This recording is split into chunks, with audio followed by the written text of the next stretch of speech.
এখন এই যে নাচ থেকে সোজা চলে যেতে পিৎজা বানানোর উনুন দেখো, ওই দেখো এটা হলো পিৎজা বানানোর উনুন। এটা হলো মিস্টার শিপের মাথা থেকে এসেছে, সেই বানিয়েছে। এই যে মিস্টার শিপের, এই যে মিস্টার শিপের বউ শেপ, সরি সবাই সবকিছু উচ্চারণ করতে পারে না, বুঝলি রাজা, ওরকম করে কথা বলবি না।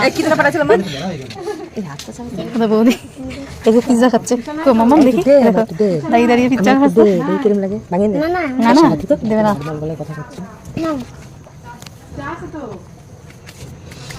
তো আজকে পিৎজা পার্টি হচ্ছে, চলো। এই দেখা এটা নাচতে নাচতে চলে এসেছে বাড়িতে, এখন চেঞ্জ করার সময় পাইনি।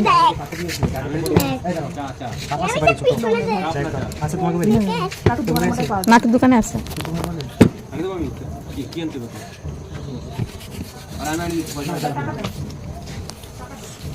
বেলে হলো না, হাত দিয়ে রাজা এইখানটা একটু এসে দাঁড়া, বাড়ি করে বলতে না করতে সব বম্বাই যাই দেখো না এসে দাও নাকি? আমি কোন জায়গায় যাব না, বাজার কোথাও যাব না এখন। কখন প্ল্যান তো মামা? আমি মোট 2 কিলোমিটার হাঁটতে শুরু ভালো লাগে না তো আপন ওইদিকে ওইটুক খাতে তো বছর খানিক লাগে। মামা বলো পিৎজা, পিৎজা এই আমাদের পিৎজা, ওদের পিৎজা বলে।